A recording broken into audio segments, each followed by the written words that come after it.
Salut à tous, j'espère que vous allez très bien. Je suis très content de vous retrouver sur la chaîne pour cette vidéo dans laquelle on va parler de l'avant-match Shakhtar Donetsk-Real Madrid, match retour de la Ligue des Champions après une victoire 2-1 du Real Madrid sur cette équipe du Shakhtar. Nous avons tous regardé le match, le Real Madrid. On a eu un Real Madrid au top dans la première période et un Real Madrid moyen. On n'a pas grand-chose à dire sur cette vidéo d'avant-match. On va voir l'enjeu du match, mes attentes, qui doit jouer pour le Real Madrid.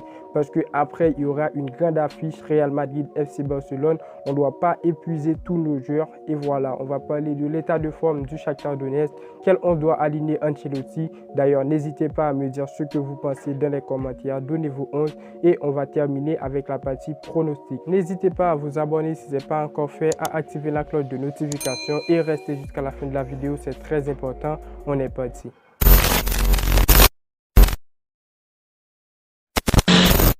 Le Real Madrid va affronter le Shakhtar en terrain neutre pour le compte de la 4e journée de la Ligue des Champions. On ne va pas se mentir, le Real a déjà fait un 9 sur 9 pour la Ligue des Champions. C'est carré, on doit continuer avec la série de victoires, mais on est assuré pour les 8e de finale. On doit aussi se concentrer sur l'avenir parce qu'il y aura un grand match, le Classico, qui va départager les points du Barça et du Real Madrid en Liga. Sache que cette vidéo a été tournée avant le match du Barça. On commence avec les enjeux du match. Le Real est assuré pour sa qualification pour les 8e de finale de la Ligue des Champions. Le Shakhtar espère tenir tête, voire emporter ce match pour rester deuxième. Le Real va chercher la victoire pour continuer avec cette série de victoires en Ligue des Champions.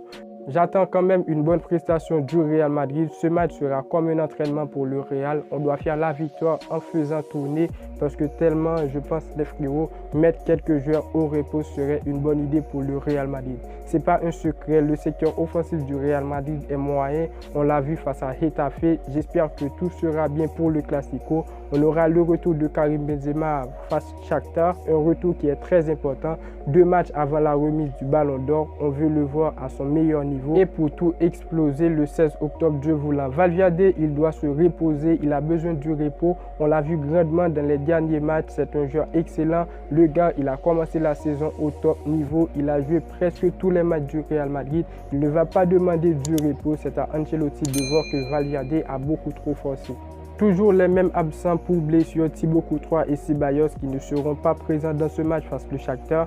Mais il y a grande chance de voir Thibaut Courtois face le FC Barcelone. Le Shakhtar Donetsk est habitué à jouer la Ligue des Champions et pour le moment, ils sont bien positionnés pour atteindre les 8e de finale. Après 3 journées, le club ukrainien est deuxième grâce à notamment son cliquant succès à Leipzig 4-1, un nul face le Celtic de Glasgow et la défaite face le Real Madrid 2-1. Ça dit retour des matchs les frérots. Ligue des Champions, alors cette équipe du Shakhtar Donetsk peut nous surprendre à tout moment. Alors quel 11 doit aligner Ancelotti vu le dernier 11 qu'il a aligné avec Lunin au but, dans la charnière centrale, Militao, Rudiger, en latéral, Carvajal, Alaba.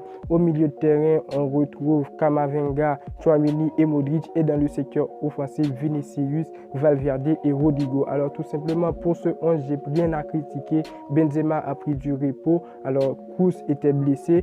Pas trop de choses à critiquer, ils ont fait un match moyen, ce qui est tout à fait nécessaire, c'était un derby. Pour le 11, je mets au but Lunin, de la charnière centrale, Militao, Rudiger, en latéral, Carvajal, Alaba.